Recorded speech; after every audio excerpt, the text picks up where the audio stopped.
नमस्कार। फिर से हाजिर हूँ एक नई कहानी के साथ में। मैं हूँ राज। आप देख रहे हैं हाईवे 33। दोस्तों, आज की कहानी थोड़ी डरावनी है। अब भूत प्रेत की कहानी है तो डरावनी तो होगी ही। तो चलते हैं आज की कहानी में। आज की कहानी जो हमें भेजे हैं उनका नाम राजेश है। राजेश दिल्ली में रहते हैं। ये घटना उनके साथ में 2014 में घटी थी, जब वो एक बारात में गए थे दिल्ली से उत्तर प्रदेश, अपने दोस्त अपने पड़ोसी के एक बारात में। तो क्या हुआ था उस टाइम में उनके साथ में, चलते हैं आगे की कहानी में। लेकिन दोस्तों, अगर आप मेरे चैनल पर पहली बार जुड़े हैं और अभी तक मेरे चैनल को सब्सक्राइब नहीं किया है तो प्लीज़ कर लीजिए और साथ में बेल आइकन को ज़रूर दबाइएगा, वो भी ऑल पे करके, ताकि आप मेरी कोई वीडियो मिस ना करने पाए। तो शुरू करते हैं आगे की कहानी। दोस्तों, मेरा नाम राजेश है। मैं शहर में रहता हूँ और मेरे जो पड़ोसी जिनके मैं शादी में जा रहा था, मैं उन्हीं के साथ में, उसी लड़के के साथ में एक फैक्ट्री में काम करता था। बात 2014 की है। अब उसका शादी तो फिक्स हो गया था। अब शादी फिक्स होने के बाद में वो हमें निमंत्रण भी दिया कि राजेश भाई, बारात में चलना है। एक तो हमारा वो पड़ोसी था, घर के पास का, गली के पास में रहने वाला, और दूसरा मैं उसके साथ एक ही फैक्ट्री में काम करता था। तो इतना वो हमें प्रेशर दे ही दिया था कि मुझे उस बारात में जाना था। और आखिरकार हमने भी सोचा क्यों ना चलें। मैं भी काफ़ी दिनों से किसी के बारात में नहीं गया था। हाँ, एक बार मैं जब गांव में था तब मैं एक बारात में गया था। लेकिन शहर से जो रात बारात जाती है गांव में, उसका आनंद अलग ही होता है। और मैं इसी लालच में उस बारात में चल पड़ा था। लेकिन मुझे क्या मालूम था कि मेरे साथ में ऐसी घटना भी घटेगी। अब बारात के टाइम हो चुका था। जितने बाराती थे गली में हमारे, सब बस में तैयार हो चुके थे और दूल्हा भी सज धज के अपने कार में सवार हो गया था। हम तो अपने दोस्तों के साथ में, जो गली के थे, उनके साथ बस में बैठ गए थे और आखिरकार हमारा जो बस का सफ़र था स्टार्ट हो गया था। जब हम उस जगह पर पहुँचे जहाँ पर ये बारात जा रही थी, तो रात तो हो गई थी। और खैर, बारात तो रात को ही पहुँचती है। उस जगह पर ही पहुँचे जहाँ बारात को रुकना था। अब जो भी था वहाँ सेवा भाव, जो खातिर बातें करना था, सब सारा कुछ प्रबंध था वहाँ पर। अब मेरे जो दोस्त थे गली के और जो लड़के थे मेरे साथ में जो गए थे, वो सब अपना अपना इंतज़ाम लेकर के, जो वो खाते पीते थे वो सब लेके गए थे। लेकिन मुझे इन चीज़ों का कभी शौक़ नहीं था। हाँ, कभी कभी कोई पार्टी में एक आध पैग या मैं कोई बियर शेयर ले लिया करता था, लेकिन मैं आदी नहीं था इनका। मैं ज़रूरत नहीं समझता था कि हर टाइम में या लिया जाए इसको। हाँ, मैं तो अपने बस बारात के लालच में था और गांव का आसपास देखने आया था। लेकिन जब हम पहुंचे थे तो रात ही रात थी वहाँ पर। अब वो ग्रामीण इलाका तो ज़रूर था, लेकिन अंधेरा था। अब जिस जगह पर बारात रुकी और उस जगह पर अब जो हमारे लड़के थे अपना सामान वामान ले करके और इधर उधर होने लगे ताकि वो अपना एंजॉयमेंट कर सके। बारात में अधिकतर तो 40 से ऊपर के ही लोग थे और जो हम लोग कम उम्र के लड़के थे, मुश्किल से 5 या 7 रहे होंगे। हमारा जो गुड़ था अलग ही था और जो 30-40 वाले थे वो उनका गुड़ अलग ही था। लेकिन उस बारात में जो खाने पीने का इंतज़ाम था वो तो था ही बढ़िया। लेकिन हमारे जो दोस्त थे इनको तो सब्र नहीं था, इनको तो बिना पिए चैन आता ही नहीं था, खास करके बारात में, पार्टी में, कोई फंक्शन में। जब तक ये ना पिए तो इनको तो लगता था कि वो उस जगह पर जाकर कोई फ़ायदा ही नहीं हुआ। और वही जो गली वाले लड़के थे, मुझे भी अपने दल में शामिल कर लिया। कहने लगे, राजेश अब साथ ही रहना, थोड़ा बहुत हम लोग इधर उधर घूमते हैं, अब फिर किसी जगह पर बैठ कर के अपना एंजॉयमेंट करेंगे।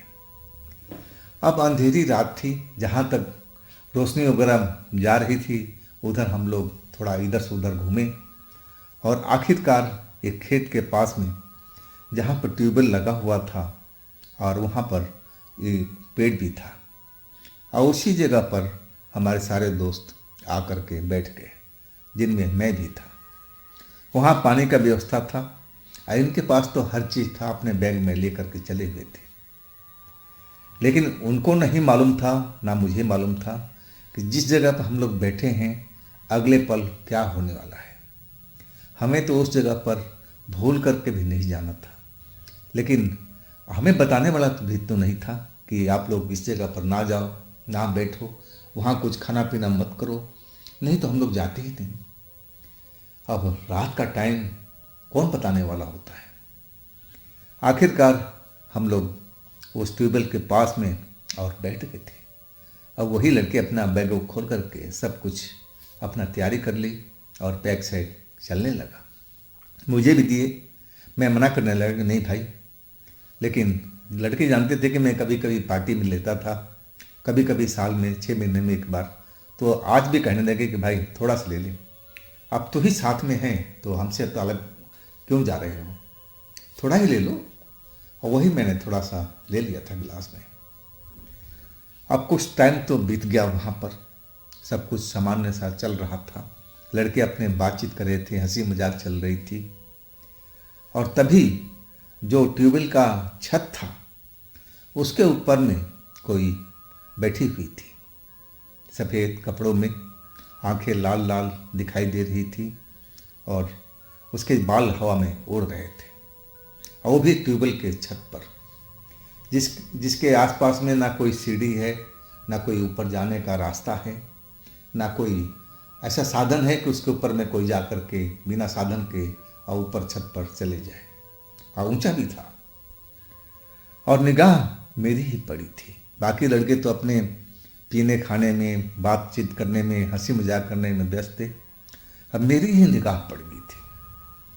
मैं जब देखा तो मैं कुछ पल तो समझा कि वहाँ पर छत के ऊपर में कोई कपड़ा सफ़ेद टंगा हुआ है, लेकिन मैं जब ध्यान से देखने लगा तब मुझे मालूम पड़ा कि अरे यहाँ तो एक औरत बैठी हुई है, और वो सफ़ेद कपड़े में है, उसकी आंखें लाल लाल सी नज़र आ रही है और उसके खुले हुए बाल हवा में लहरा भी रहे हैं।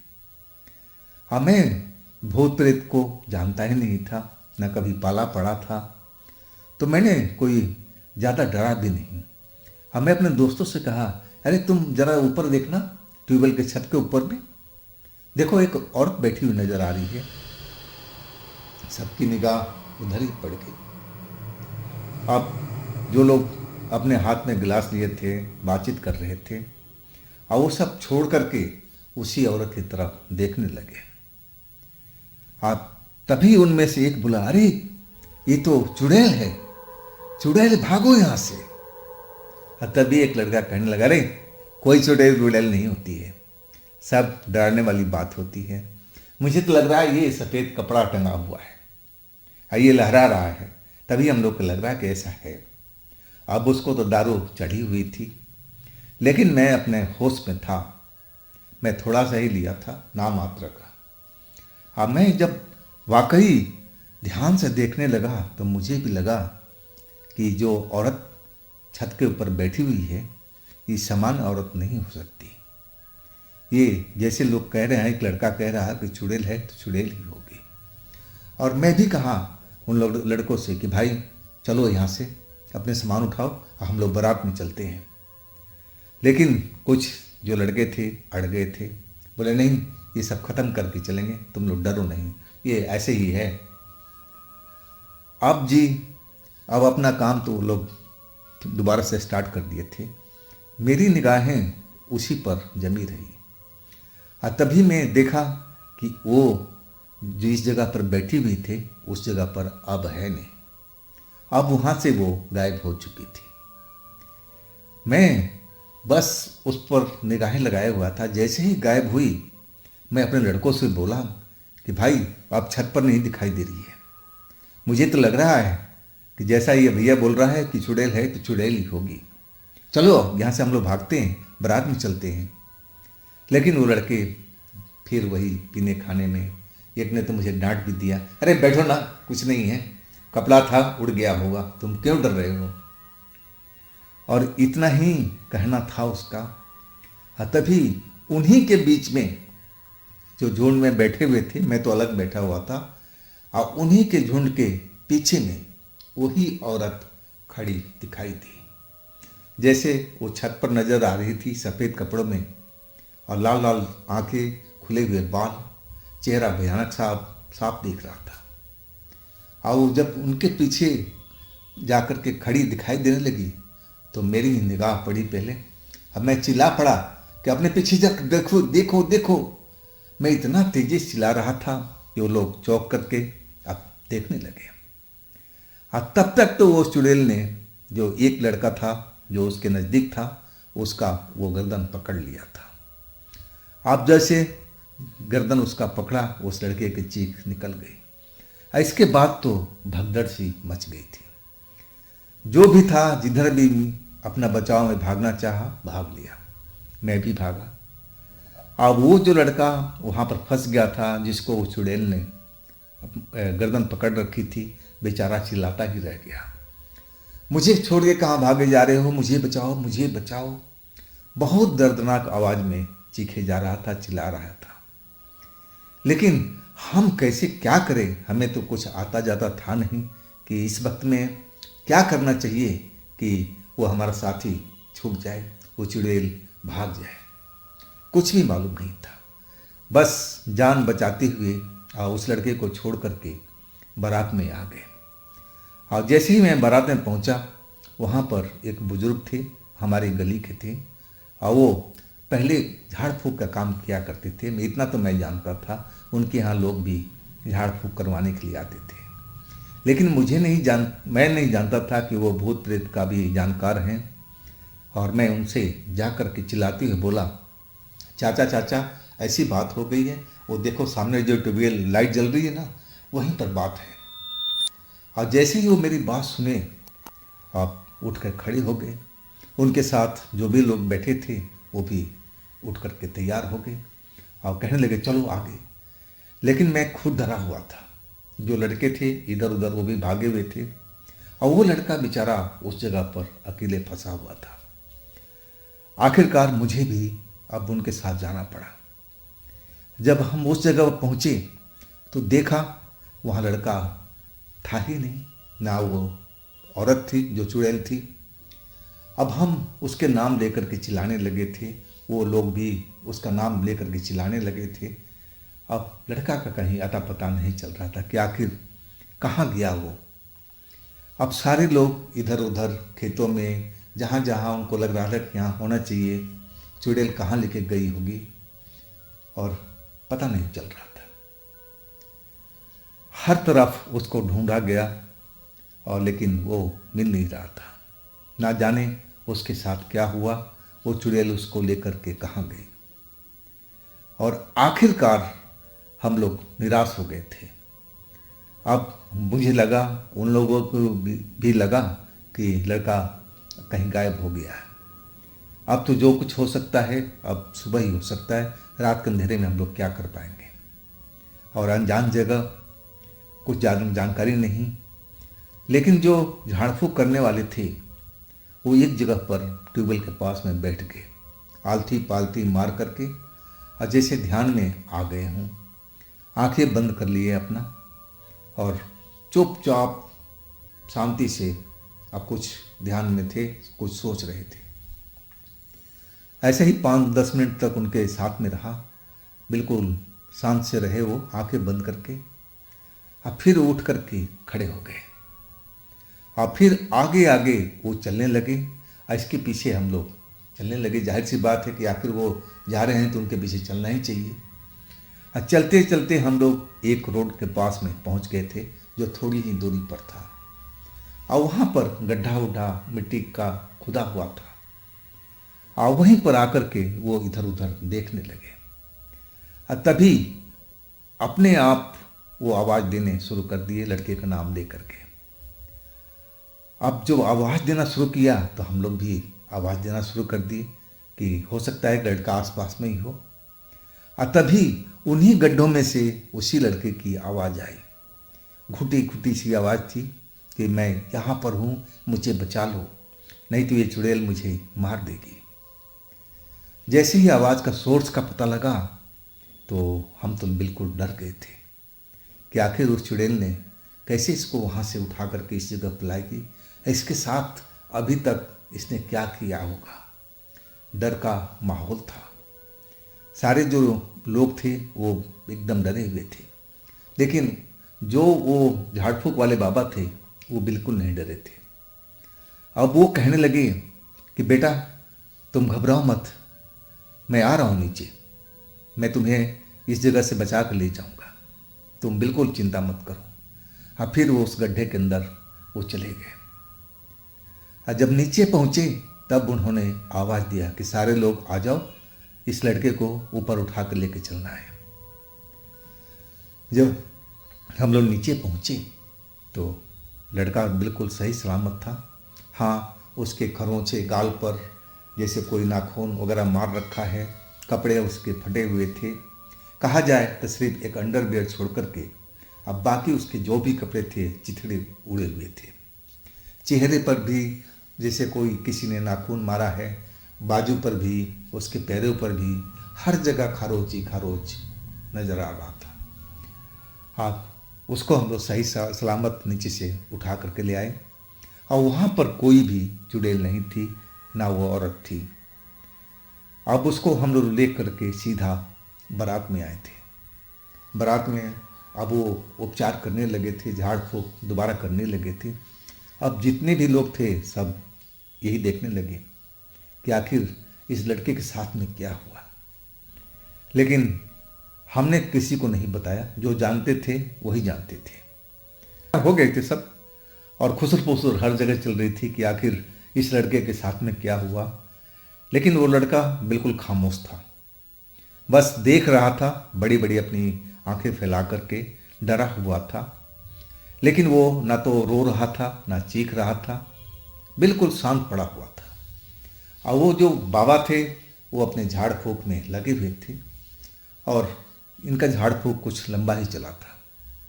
और इसके बाद जब उनका झाड़ फूक खत्म हुआ तो लड़का अपनी आंखें बंद कर लिया और वो बाबा कहने लगे कि इसको सोने दो, जब ये सो के उठेगा ना तब इसका तबीयत जो है फ्रेश हो जाएगा। और वही हुआ। सुबह में जब वो उठा करीब 5 बजे के आसपास में, तब वो बिल्कुल सही लग रहा था। मैं ही उससे पूछा कि भाई तेरे साथ में उस चुड़ैल ने क्या किया था, तुझे कहाँ लेके गई थी, तेरे साथ में क्या हुआ। और तब वो लड़का कहने लगा कि तू लोग तो सब भाग गए थे, मैं ही तो उस जगह पर फंसा हुआ था, उस चुड़ैल ने मेरे गला को पकड़ रखी थी, मैं चिल्ला रहा था और तुम लोग सुन नहीं रहे थे, तुम तो डर के मारे बारात के साइड में निकल गए। और आखिरकार मुझे उस चुड़ैल ने घसीटना शुरू कर दिया। और कुछ ही दूर जाने के बाद में मुझे लगा कि मैं अब बेहोश होता जा रहा हूँ और मैं फिर बेहोश हो गया था। जब मेरी आँख खुली तो मैं अपने आप को एक गड्ढे में पाया था और वो चुड़ैल मेरे पास में नज़दीक में बैठी हुई थी और वो मेरी तरफ देख करके मुस्कुरा रही थी, हंस रही थी। और कुछ देर के बाद ही वो बाबा का आवाज़ सुनाई दे दिया। और जब आवाज़ सुनाई दिया तो वो चुड़ैल एकदम से गायब हो गई, जैसे वहाँ पर थी ही नहीं। अब मैं अपने आप को देखने लगा कि मेरे साथ में क्या हुआ है। तो मेरे से तो उठा भी नहीं जा रहा था, ऐसी मेरी हालत हो गई थी। मेरे सारे कपड़े फटे हुए, बाजू पर जख्म, पैरों में जख्म, गालों पर जख्म, हर जगह पर नाखून से जैसे उसने नोच दिया था। इसके बाद तब तुम लोग जानते हो मेरे साथ में क्या हुआ था। अब वाकई में उसकी जो ये कहानी थी बड़ा भयानक थी, दर्दनाक थी। अगर उस टाइम में हम लोग मदद के लिए नहीं पहुंचते उस गड्ढे में, और वो जो बाबा थे अब उनका साथ नहीं रहो होता हमारे साथ में, तो वो लड़का बच नहीं पाता। वो चुड़ैल शायद उस लड़के को मार ही देती, ना जाने उसके साथ में क्या करती। लेकिन उस बारात में वो बाबा जब आए थे, अगर ना आते तो हम तो सोच करके ही काँप गए थे कि आखिर हम लोग उस लड़के को कैसे बचाते। वो लड़का ज़रूर मारा जाता। लेकिन कहते हैं ना कि चाहे कोई भी कितना बुरा सोचना चाहे, ऊपर वाला सही है तो सब कुछ अच्छा ही हो जाता है। और वही हुआ, वो भगवान बन करके और हमारे साथ में वो बाबा गए हुए थे, और उन्होंने ही उस रात को उस लड़के की जान बचाई। तो दोस्तों, ये थी आज की कहानी राजेश जी का। अगर आपके पास भी ऐसी कोई घटना है जो आप मुझे बताना चाहते हैं, तो आप मुझे इंस्टाग्राम पर या मेरे व्हाट्सएप नंबर पर शेयर कर सकते हैं।